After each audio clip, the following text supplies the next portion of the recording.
Let's start our class today. আমরা ছিলাম Smith চার্টে. We were discussing about Smith chart. First, I go to the whiteboard where I share the topics we had discussed in the last class. Share the equations, share the figure with. আমরা যেটা study করছিলাম সেটা ছিল একটা transmission line যার নিজস্ব characteristic impedance হচ্ছে z nought.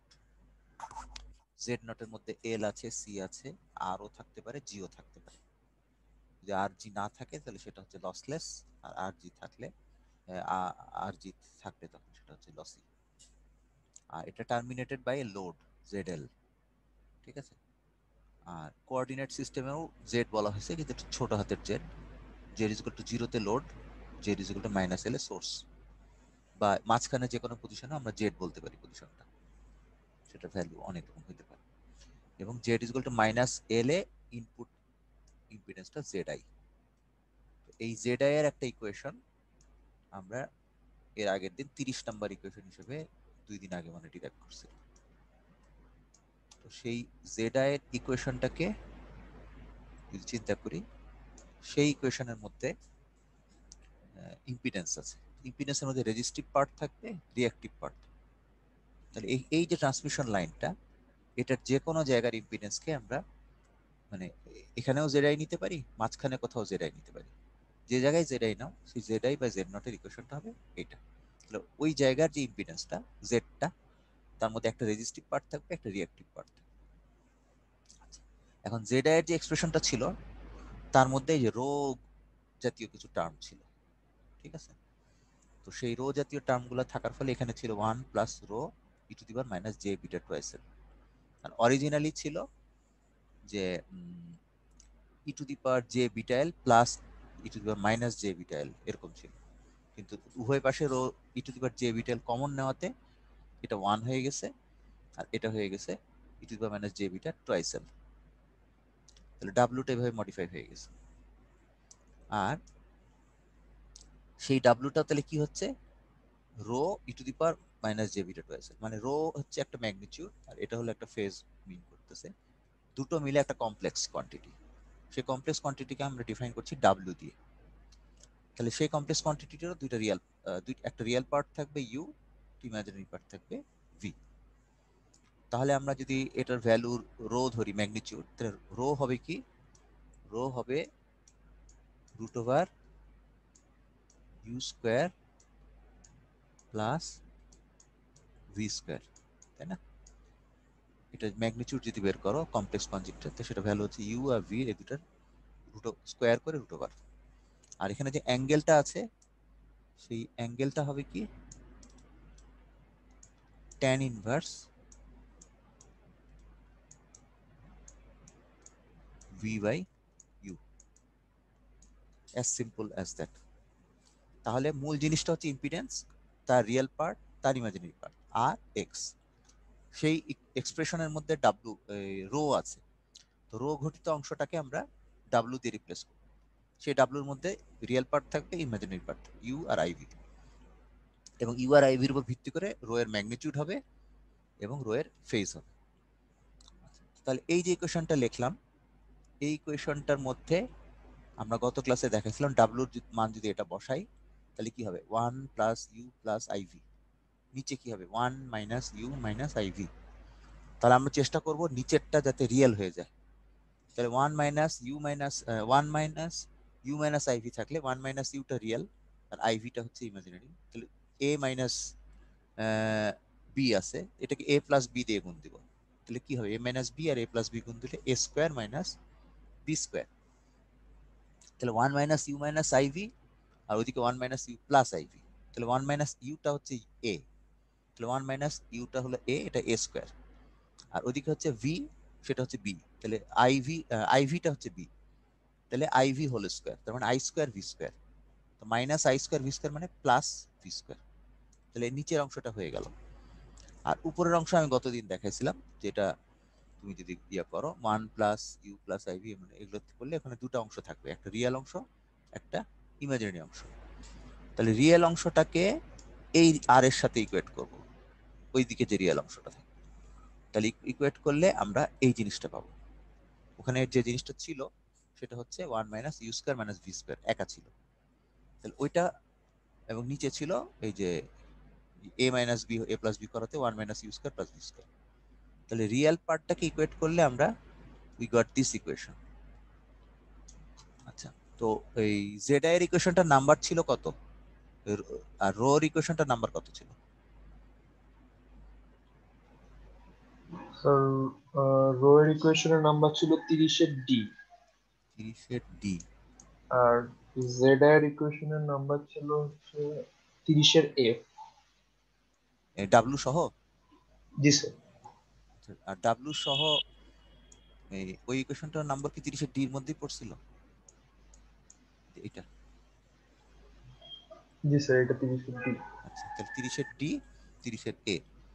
তাহলে আমরা উপরে নিচে বজ্র এফ গুণন, স্যার, এফ স্যার, এফ। এটা 30 এর এফ। না, উপরেরটা স্যার, ওই যে Z I by Z not. ও, এটা 30 এর এফ। এফ।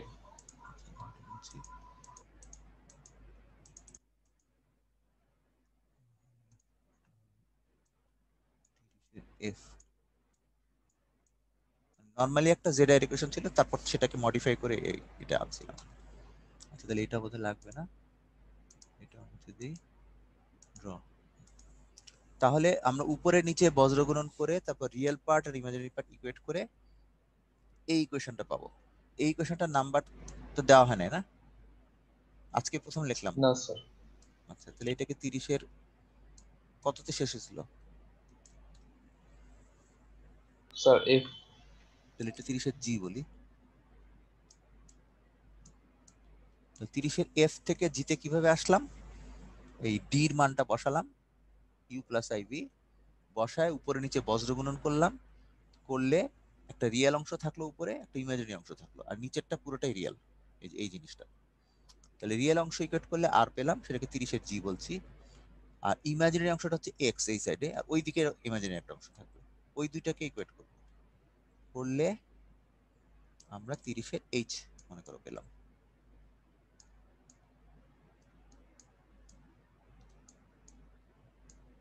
তিরিশের এইচ পর্যন্ত সবাই লিখেছো?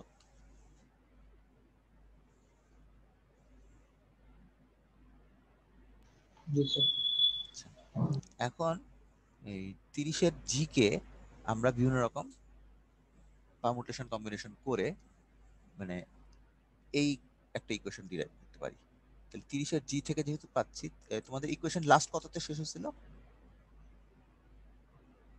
31 32-এ। 31 32 পর্যন্ত স্যার। 32। তাহলে এটাকে 33 এর জি বলে দিই। হ্যাঁ, 33 এর জি। তোমরা পরীক্ষায় তোমাদের নিজেদের মতো নাম্বার দিও, এখন আমি বোঝানোর জন্য বলছি। তাহলে এই ইকুয়েশনটাকে নিয়ে স্টাডি করলে তোমাকে এটা ডিরাইভ করতে পারবা। আজকে তোমাদেরকে একটু বলবো, খাতায় ট্রাই করো, আমি 5 মিনিট সময় দিব, এটা কিভাবে ডিরাইভ করা যায়।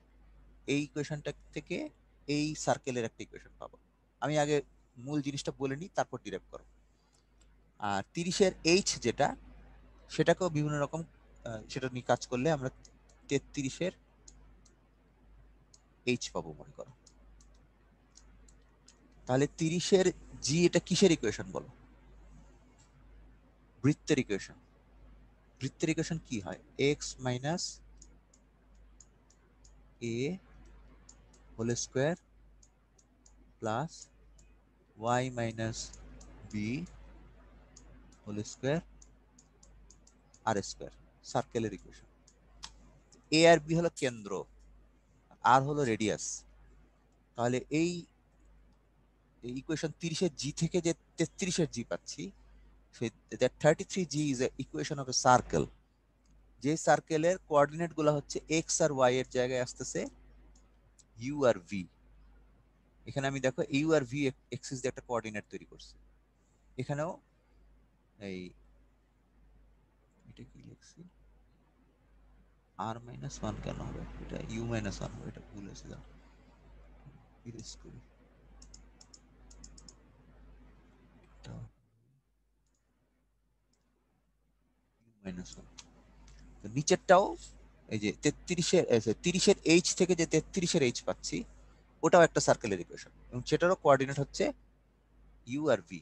আমি ডান দিকে ইউ আর ভির কোঅর্ডিনেট দেখাইছি, এটা ইউ এটা ভি, এক্স এক্সিসের যে দিকে হচ্ছে ইউ, ওয়াই এক্সিসের দিকে হচ্ছে ভি। এখন হচ্ছে আর এর ভ্যালু চেঞ্জ হতে পারে, আর হচ্ছে এই রেজিস্ট্যান্সটা, রেজিস্ট্যান্সটা হচ্ছে এখানে যে কোনো জায়গার ইম্পিডেন্স।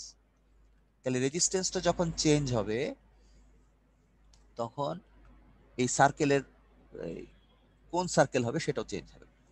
তাহলে আর ইজ ইকুয়াল টু যদি 0 হয় তাহলে কেন্দ্র কত আমাকে বলো।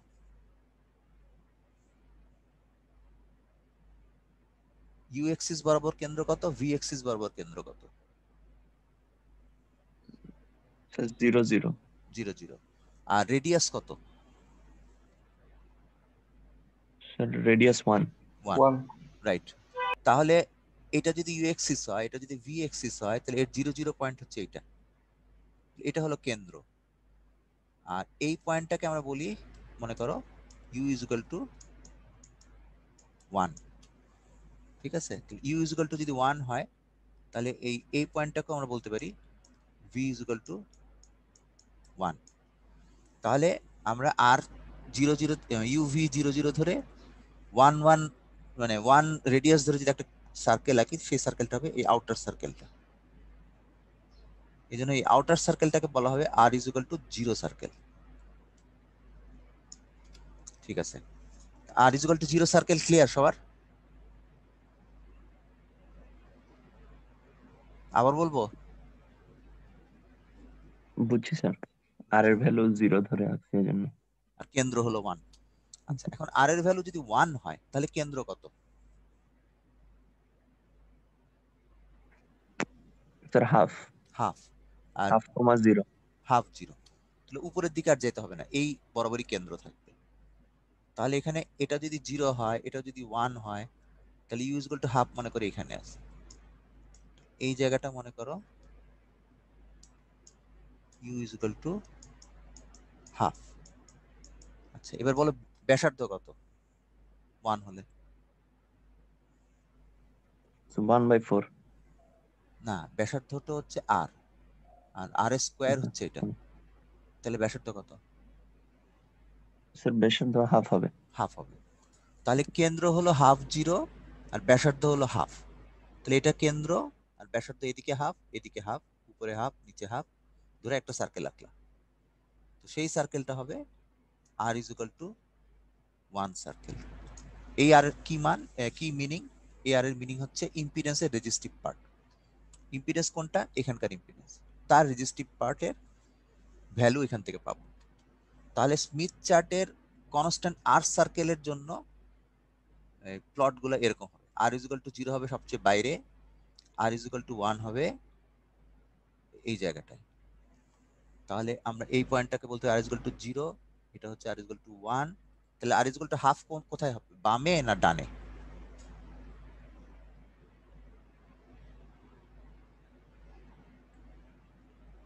আর ইজ ইকুয়াল টু হাফ সার্কেলটা কোথায় হবে, এই সার্কেলটার বামে না এই সার্কেলটার ডানে বা ভিতরে?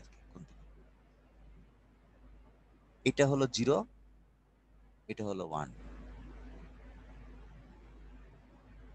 এটা 1 সার্কেল, এটা 0 সার্কেল। তাহলে হাফ কোথায় হবে, এদিকে হবে না এদিকে হবে? বামে হবে না? হ্যাঁ, এটা কই গেল, তোমার এরকম একটা সার্কেল হবে যেটা হবে R is equal to half. আর একের চেয়ে বেশি হলে কি হবে, R is equal to 2 circle, এটা কোথায় হবে, ডান দিকে হবে। এরকম একটা সার্কেল হবে, সেটা মনে করো আর ইজ ইকুয়াল টু 2 সার্কেল। তাহলে এইভাবে আমরা যদি বাম থেকে ডানে যেতে থাকি তাহলে একটা একটা করে সার্কেলের পয়েন্ট পাবো। 0, হাফ, তারপরে মনে করো 3/4, তারপর 1, তারপর 2, তারপর 3, তারপর 4, তারপর 5, তারপর 10, এরকম বাড়তে থাকে। এগুলো হলো কনস্ট্যান্ট আর সার্কেলস। আচ্ছা, এবার হচ্ছে নিচের ইকুয়েশনটা যাব। নিচের ইকুয়েশনটা হচ্ছে কনস্ট্যান্ট এক্স সার্কেলস। আচ্ছা, কনস্ট্যান্ট এক্স সার্কেল আমি এখানে ডান দিকে আঁকছি। তো এখানে যদি এক্স এর ভ্যালু তোমার 1 হয়, এক্স এর ভ্যালু যদি 1 হয় তাহলে কেন্দ্র কত আমাকে বলো।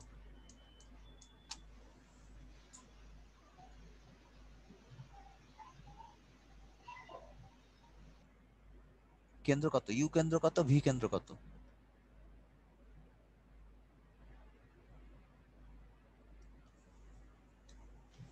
স্যার ইউ এরও 1, ভি এরও 1। জি, তাহলে আমরা দেখতে পাচ্ছি u1 হচ্ছে এইটা, v1 হচ্ছে এইটা, তার মানে কেন্দ্রটা এই জায়গায়। তার মানে এখানে কোথাও কেন্দ্র, যেখানে ইউ এর ভ্যালু 1, ভি এর ভ্যালু 1। তো সেখানে কেন্দ্র হলে রেডিয়াস কত? রেডিয়াস এখানে 1, তাহলে 1। এখানে হ্যাঁ রেডিয়াস 1, তাহলে রেডিয়াস 1টা বৃত্ত একটা জায়গায় এখানে ছেদ করবে, আবার এখানেও 1 আছে, তাহলে বৃত্তটা আরেকটা ওই জায়গায় ছেদ করবে, করে তারপর কোন দিকে যাবে সেটা আমাদের এখন মাথা ব্যথা না, আমার এই অংশের মধ্যে কোথায় কোথায় ছেদ করছে সেটা দেখতে হবে। তাহলে এখানেও ছেদ করলো, এখানেও ছেদ করলো, এরকম একটা বৃত্ত যাবে। তাহলে এই সার্কেলটাকে আমরা এরকম তেরা হিসেবে দেখবো, ব্যাকা হিসেবে, যেটাকে বলবো x is equal to 1 circle. আর এক্স এর ভ্যালু যদি -1 হয় তখন কেন্দ্র কত? u1 আর ভি কত? ভি কেন্দ্র কত? -1। -1। হ্যাঁ, তো ভি মাইনাস, তো ভি তো ভার্টিক্যাল এক্সিস, যেটা -1 নিচে হবে। আর কেন্দ্র এই এখানে কেন্দ্র হবে, আর রেডিয়াস ওই আগের মতোই এদিক দিয়ে যাবে। তাহলে এক্স ইজ ইকুয়াল টু -1 সার্কেলটা হবে এখানে। আর আরেকটা ইন্টারেস্টিং জিনিস হচ্ছে, যখন এক্স এর ভ্যালু 0 তখন ভি কেন্দ্রটা কোথায় বলো? ইনফিনিটিতে স্যার। ইনফিনিটিতে। আর এখানে একটা ইন্টারেস্টিং, এই কনস্ট্যান্ট এক্স সার্কেলগুলোর সমস্ত কেন্দ্রগুলা এই লাইন বরাবর থাকবে, কারণ ইউ ইজ ইকুয়াল টু সবসময় 1।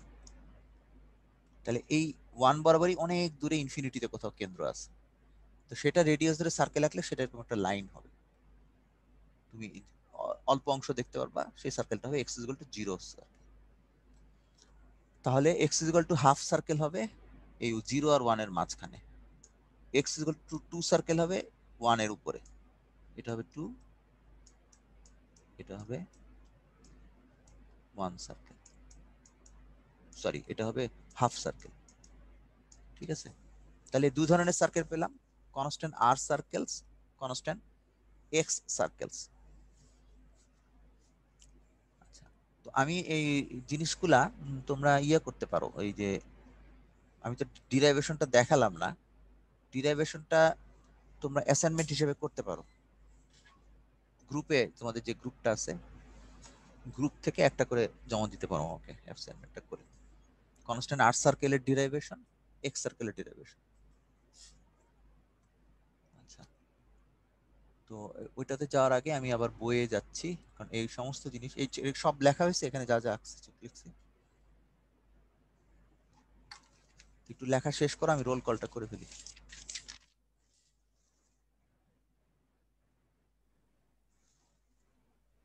রোল 1, তাসবির প্রান্ত। আচ্ছা, roll 13, present sir. 28, present sir. 37, 37 নাই, 37, 39, 37, 39 কেউ নাই, 45, রোল নাম্বার 45, 50, Present, sir. 53, তারপরে হলো 60, 67, 73, Yes, sir. 90, 94, Yes, sir. 95, Yes, sir. 97, 106, 114, Present, sir. 119, Yes, sir.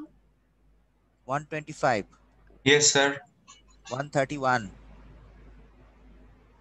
141, sir আসসালামু আলাইকুম। ওয়ালাইকুম। আছি স্যার। আচ্ছা ঠিক আছে, 150, Yes, sir. 52, Present, sir. 60, Yes, sir. 60 কিন্তু অনিয়মিত, 60, 77, Present, sir. 180, Present, sir. 184, 185, Yes, sir. 186, Yes, sir. 192, Yes, sir. 199, 205, Yes, sir. 208। Yes, sir. তারপরে হলো মোস্তফা মহসিন, ফিরোজ 41, Yes, sir. দীপ Shahriar, Present, sir. Bayezid Bostami, Yes, sir. তারপর আহমেদ মাজহারুল, মাজহারুল না মঞ্জুরুল নাই, Indrajit Saha, Yes, sir. Mainul, Yes, sir. Shah Fahad, সিফাত জাবির, রাশেদ শাহরিয়ার, Yes, sir. ইমামুল হক, Yes, sir. Oishi Barua. Present, sir. ঠিক আছে, আর কেউ আছো? Sir, 106 regular. 106 regular, Arman. Ji, sir. জি। আর নাই। আচ্ছা, তাহলে আমি একটু বইয়ে আবার ব্যাক করি। স্টপ শেয়ারে গিয়ে শেয়ার স্ক্রিন, র্যামর বই মনে হয়। আচ্ছা, তাহলে আমরা এই ইকুয়েশনটা নিয়ে এতক্ষণ দেখালাম, তারপর ডাব্লু কে কিভাবে রিপ্লেস করলাম সেটা দেখালাম, 1 প্লাস ডাব্লু এটা করলাম এবং উপরে নিচে আসলো, তারপর বজ্র গুণন করে রিয়েল পার্ট ইমাজিনারি ইকুয়েট করে এই দুটো ইকুয়েশন আসলো এবং এই সার্কেলের ইকুয়েশন দুটো লিখলাম। এটা লেখার ফলে তোমাদের স্মিথ চার্টটা কিরকম হয় সেটাও দেখালাম। সবচেয়ে বাইরেরটা হলো R is equal to 0 circle, তো এইটা হলো R is equal to 1 circle, এটা হলো R is equal to 2 circle, এদিকে R is equal to half circle, আর এক্স এরও এটা হচ্ছে X equal to 1 circle 90 degree বরাবর, এক্স ইকুয়াল টু -1 সার্কেল, এটা হলো X equal to 0 circle, half, 2, এভাবে চেঞ্জ হয়। তারপর স্মিথ চার্টটাকে ওরা এই যে আসলে যে এটা দিয়ে তোমাদের অঙ্ক করতে হবে সেটা এখানে ডিটেলস দেখানো হয়েছে। এটাকে মনে হয় বড় করলে সুবিধা হবে কিনা জানি না। আচ্ছা, আমি একটু বড় করি। আচ্ছা, বড় করলে আবার সমস্যা। হ্যাঁ, এখানে দেখো এইটা হলো তোমার হরাইজন্টাল এক্সিসটা। ছোট করি আবার, এই যে হরাইজন্টাল এক্সিসটা হচ্ছে এটা, তার মানে এটা হলো এক্স ইকুয়াল টু 0 সার্কেল যেটাকে ইন্ডিকেট করতেছে, কিন্তু সেখানে দেখো ছোট ছোট ডিজিট দেওয়া আছে। এই ডিজিটগুলো মানে কি? এই যে এখানে বলা আছে 0.1, এটা হচ্ছে 0.2, 0.3, 0.4, 0.5, বাড়তে বাড়তে 1 পর্যন্ত গেছে। যদি ছোট করি আবার, 1 হচ্ছে এইটা, এটা হলো 1, এবং এই 1টা দেখো এখান পর্যন্ত কন্টিনিউ করে এখানে 1 লেখা আছে উপরে, এই জায়গাটা 1 লেখা আছে। আবার যদি বড় করি, এই যে 1.0টা গিয়ে এই পর্যন্ত গেছে, এটা 1। তারপরে তুমি যদি যাও, এই 1টা গিয়ে এখানে ছেদ করছে, আবার এই 1টা এদিকেও গেছে, গিয়ে যে এখানে এইভাবে গিয়ে এই পর্যন্ত গেছে। ঠিক আছে, তাহলে এই 1টা কি মিন করে বলো? 1.0, 1.0, এখানে 1.0, এটা উল্টা দেখতেছো কিন্তু 1.0, এটা এটা কি মিন করে? কনস্ট্যান্ট আর সার্কেল না এক্স সার্কেলস?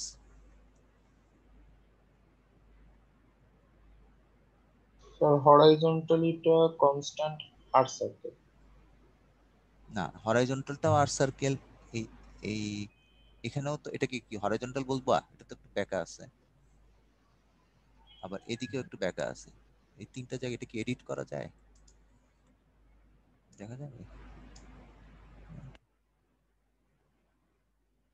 এই যে এটার কথা বলছি, এখানে যে 1টা আছে এটাও হলো তোমার, এই 1টাও হচ্ছে কনস্ট্যান্ট আর সার্কেল মিন করে। আচ্ছা, তারপরে এখানে দেখো আরেকটা জায়গায় লেখা আছে 1.2, এটা তো তুমি বললা যে হরাইজন্টাল, দ্যাটস রাইট, এই 1.2 আর সার্কেল মিন করবে। আবার এখানে লেখা আছে 2, that will also mean r circle. এই 2টা কেটে যাচ্ছে,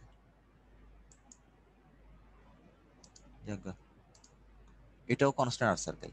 এখানে r is equal to 3, r is equal to 4, r is equal to 5, বাম দিকে আস্তে আস্তে কমছে।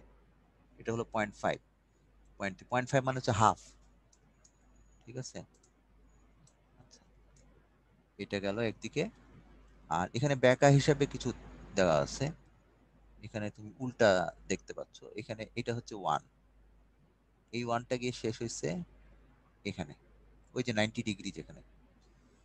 তাহলে এই বরাবর যে জিনিসগুলো দেখবো 1, 0.9, 0.8, 0.7, 0.6, 0.5, এগুলো কি কনস্ট্যান্ট আর সার্কেল না x circle? Sir x circle. X circle. আবার ডান দিকে যদি যাও 1.2, 1.4, 1.6, 1.8, that's those are also constant x circles. একের চেয়ে কম হলে বামে, একের চেয়ে বেশি হলে ডানে। আর এটা হলো +1 সব। কিন্তু নিচের দিকে যদি যাও একই রকম আছে, -1 সার্কেল এটা, তারপর -1.2 সার্কেল, -2 সার্কেল, -0.4 সার্কেল, এভাবে ভ্যারি করে।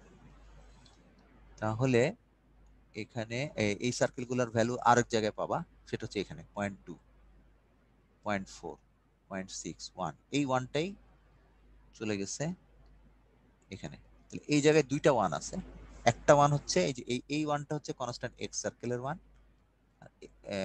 কনস্ট্যান্ট এক্স সার্কেলের -1, আর এটা হচ্ছে কনস্ট্যান্ট আর সার্কেলের 1। আর যেহেতু প্লাস মাইনাস কিছু নাই বা অলওয়েজ প্লাস, তো কাজে এটা আর ইজ ইকুয়াল টু 1 সার্কেল হবে। এটা উপরেও দেখবে এরকম দুটো 1 আছে, এটা হচ্ছে কনস্ট্যান্ট আর সার্কেলের 1, এটা হচ্ছে কনস্ট্যান্ট এক্স সার্কেলের 1। আচ্ছা, তাহলে এখানে আর কি ইনফরমেশন আছে? আচ্ছা, তোমাকে যদি বলা হয় কোন, এবং এই ইম্পিডেন্স গুলা তোমরা যেটা একটু আগে দেখালাম, আমি আবার একটু শেয়ার স্ক্রিন করতে হবে বোর্ডটা। আমরা এই যে আর 1 বের করছি, কিন্তু জেড কে জেড নট দিয়ে ভাগ করে, একটু দাঁড়াও।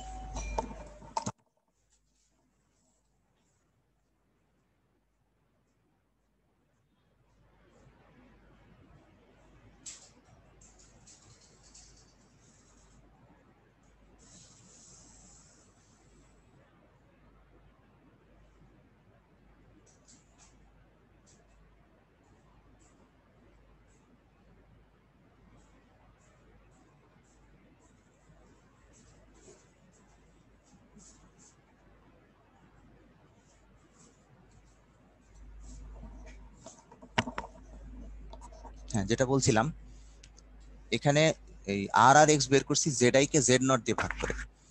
এই ভাগ করাটাকে আমরা বলতে পারি, এখানে লিখতে পারো যে নরমালাইজেশন। ইম্পিডেন্সটাকে নরমালাইজ করছি জেড বাই জেড নট। তার মানে এখানে যে আর এক্স পাচ্ছি ওগুলো কিন্তু নরমালাইজড ইম্পিডেন্স, এবং সাধারণত তুমি বলতে পারো এটা 50 ওহম দিয়ে নরমালাইজ করা হয়েছে। মানে তোমার আসল রেজিস্ট্যান্স যদি হয় 100 ওহম, তাহলে আর এর এখানে ভ্যালু পাবো 2।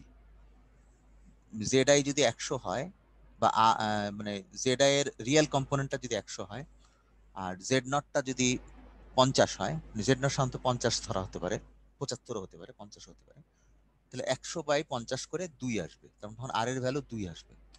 আবার যদি জেডটাকে আমরা বলি 25, তাহলে জেড নট 50 দিয়ে ভাগ করলে আসবে 0.5।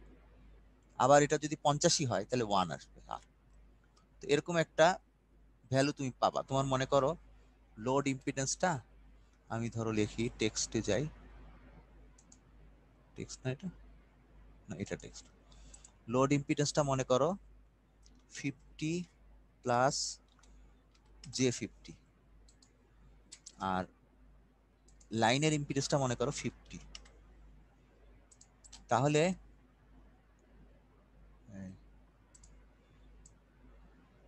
এইটা হবে জেড, তখন এই L Z is equal to 0-তে জেড আই হবে, মানে এই পয়েন্টের জেড আই হবে ওটা, ঠিক আছে, এরকম একটা ব্যাপার। তো সেটা হচ্ছে 50 প্লাস J50 লোডের ইম্পিডেন্স। আর নর্মালাইজ করলে 50 ওহম দিয়ে ভাগ হবে। তাহলে ভাগ করলে তোমার এখানে আসলে কি আসবে, 50 প্লাস জে 50, আবার টেক্সটে যেতে পারো, এখানে লিখতে পারি 50 প্লাস জে 50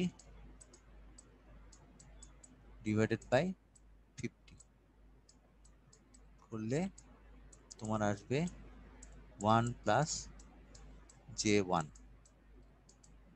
এখন এটা তুমি এই তোমার প্রশ্নে যদি বলা থাকলো যে লাইনের impedance 50, load impedance 50 plus J 50, তো স্মিথ চার্টে লোডটাকে দেখাও, তাহলে কি করবো, স্মিথ চার্টে যাই, স্টপ শেয়ার, শেয়ার স্ক্রিন, বয়ে যাই, স্মিথ চার্টে এখন এটা হচ্ছে আমার কত ছিল 1 প্লাস জে 1, তাহলে 1 সার্কেল হচ্ছে এইটা, আর এক্স এর ভ্যালুটাও তো 1 জে 1, তাহলে এই পয়েন্টটা হবে, this point will be your load point, এটা হচ্ছে তোমার লোড। এখন এই লোডে যদি বলা হয় যে তুমি রিফ্লেকশন কোএফিশিয়েন্ট বের করো, তো তোমরা ফর্মুলা দিয়ে জানো Z L minus z nought করলে বের হয়, কিন্তু স্মিথ চার্ট দিয়ে যে বের করো, আমি একটা টেকনিক এভাবে করি, সাধারণত অনেকভাবেই করা যায়। আমি যেটা করি, এখান থেকে জেড এল পর্যন্ত একটা লাইন টানি, এটার লেংথ মনে করো L1, এই লাইনটাকে বাড়ায় দেওয়া হয়, বাড়ায় দিলে মনে করো আলাদা লাইন টানলাম এখান থেকে, কি হলো, এটা দিয়ে বাড়ায় দিলাম এই পর্যন্ত, এই জায়গাটা মনে করো L1 L2, তাহলে আমি যেটা বলি যে রো হচ্ছে, এভাবে হিসাব করলে মিলবে, L1, আর এখানে আসে না কেন, লম্বা টান আসে না, এটা তো দাঁড়াও,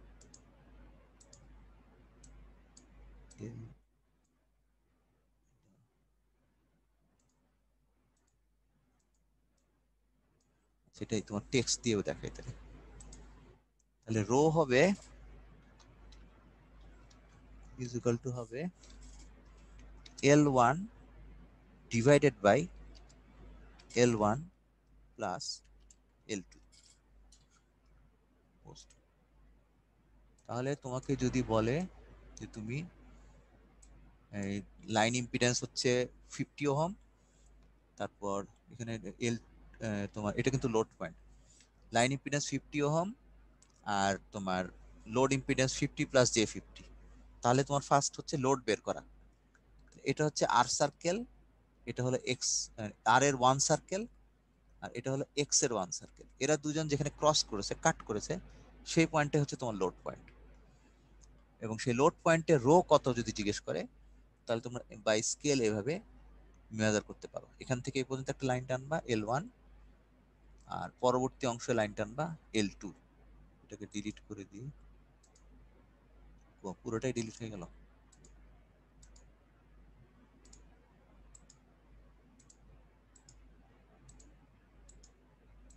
তাহলে আবার টেক্সটে যাই, টেক্সটে হবে rho is equal two L1 ভাগ L1 প্লাস L2, ঠিক আছে। তাহলে L1টা তোমরা স্কেল দিয়ে মাপবা, এই লোড পর্যন্ত যে পয়েন্টটা, আর এইখানে এই এক্সিসটা কি, তুমি যদি চিন্তা করো, এটা হলো তোমার ইউ এক্সিস, আর এটা হলো, দাঁড়াও, উপরেরটা হলো, কি হলো এরকম বিচ্ছিরি হলো কেন,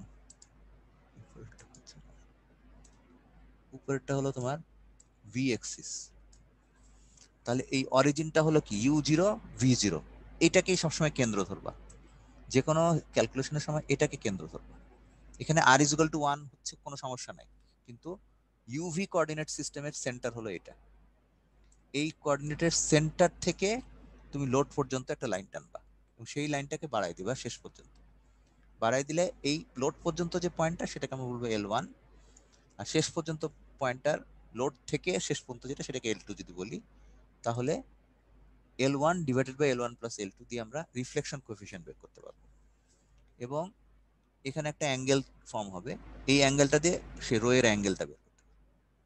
এটা কেন হলো, যে এটাকে কেন রো বলছি, কারণ তুমি যদি দেখো এখান থেকে অরিজিন হচ্ছে ইউ জিরো এখানে, তাহলে এই অংশটা কি, এই ভ্যালুটা হচ্ছে ইউ, এই ভ্যালুটা কি, এই ভ্যালুটা হচ্ছে ভি, তাহলে root over u square plus v square করলে যে ম্যাগনিটিউডটা পাবো সেটা হচ্ছে এটা।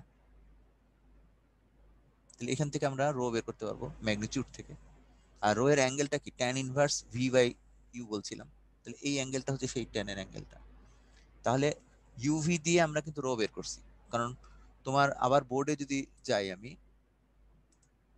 বোর্ডে যদি যাও সেখানে দেখো এই যে rho e to the power j beta twice L এর মানে হচ্ছে ডাব্লিউ, আর ডাব্লিউ এর মানে হচ্ছে ইউ আছে ভি আছে, তাহলে ইউ ভি স্কোয়ার দিয়ে আমি বলছিলাম সেটা হচ্ছে রো এর ম্যাগনিটিউড। তাহলে আমরা স্মিথ চার্টে যে সার্কেলগুলো আঁকলাম সেটা আসলে ইউভি কোঅর্ডিনেট সিস্টেমে আঁকছি। সেই ইউভি কোঅর্ডিনেট সিস্টেমের সেন্টার হচ্ছে ইউ জিরো ভি জিরো, তাহলে ইউ জিরো ভি জিরোকে কেন্দ্র করে তোমার ওই লোড পর্যন্ত যদি লাইন টানো, সেই লাইনটার টানলে সেটা লাইনটার ম্যাগনিটিউড হচ্ছে root over you square plus V square, that is your rho.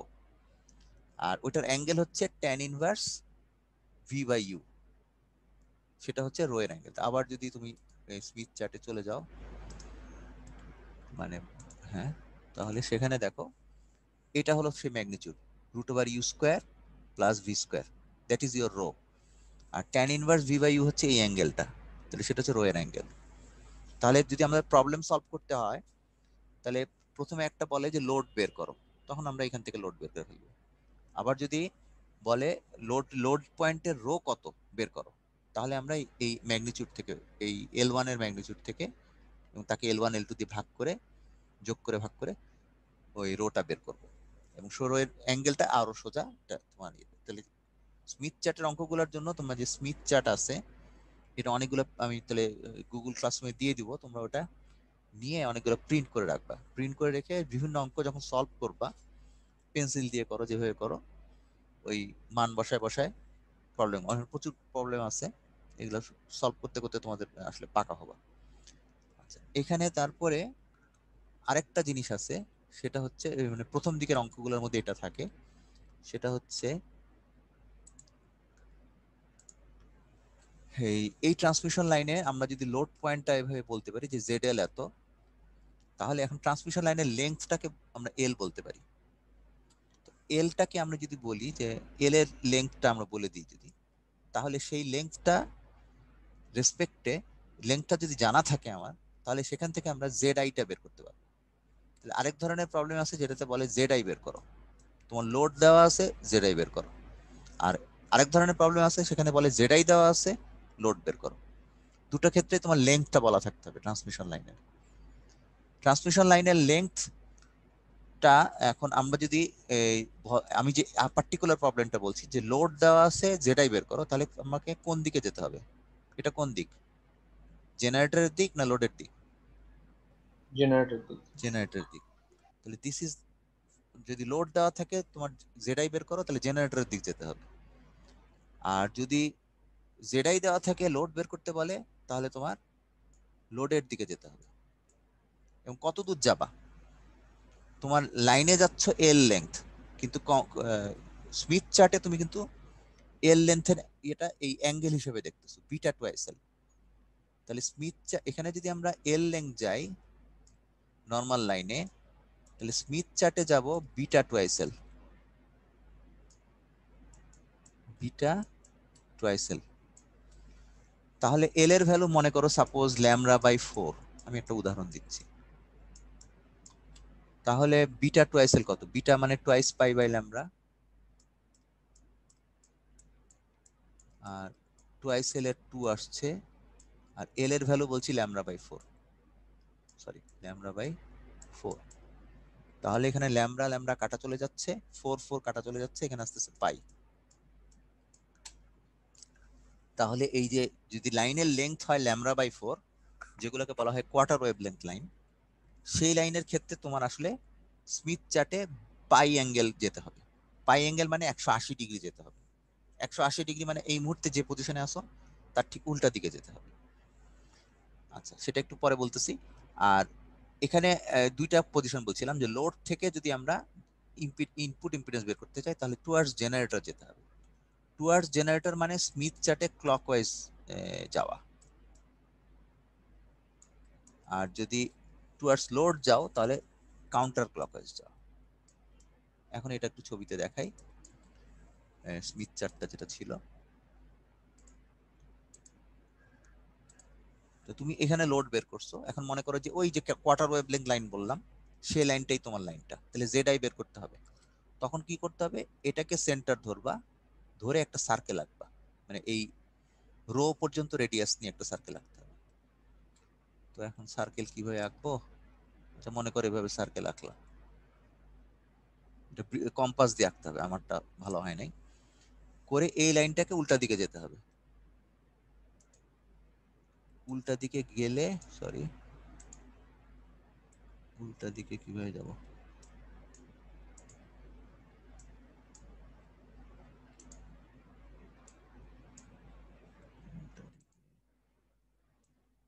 উল্টা দিক গেলাম, আমার লাইনটা ব্যাক হয়েছে। তো উল্টা দিক যাবা এবং তাহলে 180 ডিগ্রি গেলে কোথায় পাবো, এই এই জায়গায় একটা পয়েন্ট পাবো।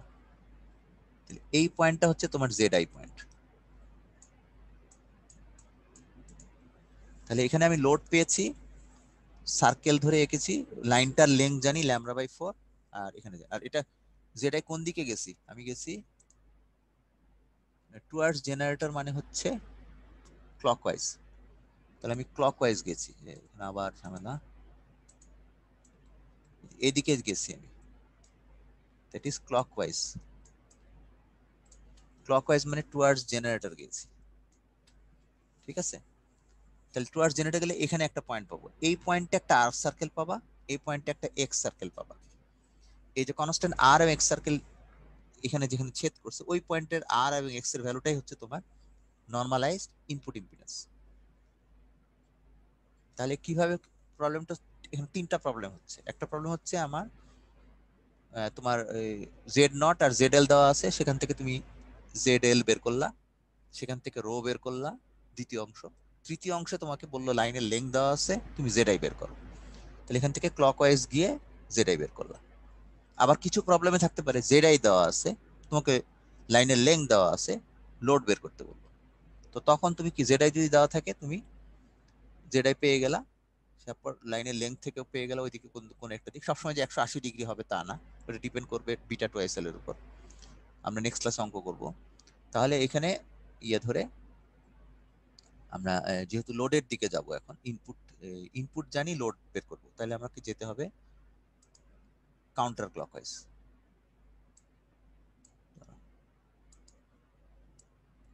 কাউন্টার ক্লকওয়াইজ যেতে হবে, CCW মনে করো, তখন তুমি কাউন্টার ক্লকওয়াইজ যাবে।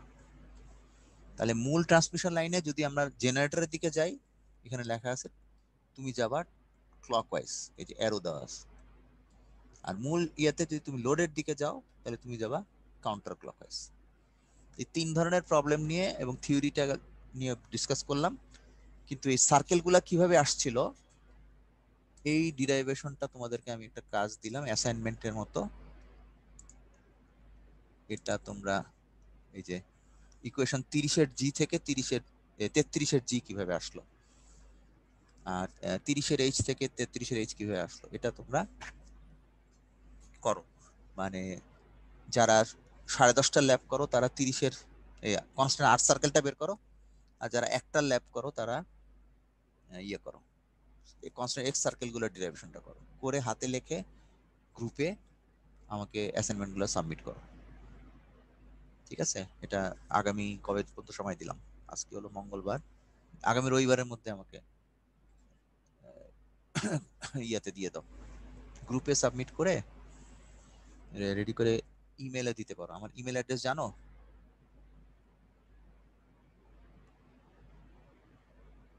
হ্যালো, জি স্যার, আমার কাছে আছে। জানি স্যার। লিখে দিব নাকি?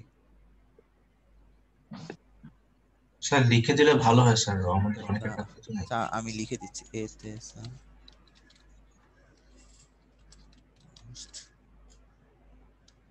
এটু দেখা গেছে, নিচে লিখছি। Yes sir. লিখে ফেলো। এখানে তোমরা ওই আটটা গ্রুপ, না আটটা না 10টা গ্রুপ, তোমার 10টা গ্রুপ হাতে লিখে ডেরিভেশনটা করে এই গ্রুপে সাবমিট করো। হাতে লেখাটা কার হাতের লেখা হবে তাহলে? গুরুত্বপূর্ণ প্রশ্ন। ওই আমিন সব কি প্রথম সেকেন্ড কিভাবে বলছে না, ওটার মধ্যে 3 নাম্বার যে সে লিখবা। যেমন একটা গ্রুপে লিখবে মেহেদি ভুইয়া 53, আর একটা গ্রুপে লিখবে রাহুল দে, ঠিক আছে? তারপর আরেকটা গ্রুপে তো মাঝখানে 2জন দেখা যাচ্ছে, 3 নাম্বার হচ্ছে নাহিদা সুলতানা, সে করবে। আর একটা গ্রুপে হচ্ছে সিনথিয়া 150, অন্য গ্রুপে করবে বাইজিদ বোস্তামি, তারপর সোহেল খান, তারপর অন্তরা, তারপর রাশেদ শাহরিয়ার, গোবিন্দ জয় এবং তানভীর রাফি। এবং বাকিরা জিনিসটার মধ্যে ও তো হাতে লেখে স্ক্যান করবে, তোমাদের হাতে লেখা কি সাইন টাইন কিছু একটা দিও আর কি। অন্যরাও কিছু কন্ট্রিবিউট করো। ফাইনাল জমাটা ওদের ইমেল থেকে আসবে, কিন্তু হাতে লেখার মধ্যে সবারই হাতে লেখা একটু থাকলে ভালো হয়। আর ডিরাইভেশন করতে কোনো সমস্যা হলে আমি আগামী রবিবার দেখাই দিব, কিন্তু তোমরা নিজেরা একটু অ্যাসাইনমেন্টের মধ্যে থাকলো। আজকে শেষ করছি। স্যার আসসালামু আলাইকুম। ওয়ালাইকুম সালাম। আসসালামু আমি আলাইকুম। পরে এসেছিলাম। কত রোল? 131 রেগুলার। 131 রেগুলার। আচ্ছা ঠিক আছে। আর কেউ আছে এরকম? Anyone else? নাই।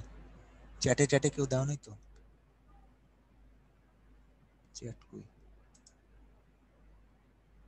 চ্যাটে কেউ নাই, ঠিক আছে, তাহলে শেষ করে দিলাম।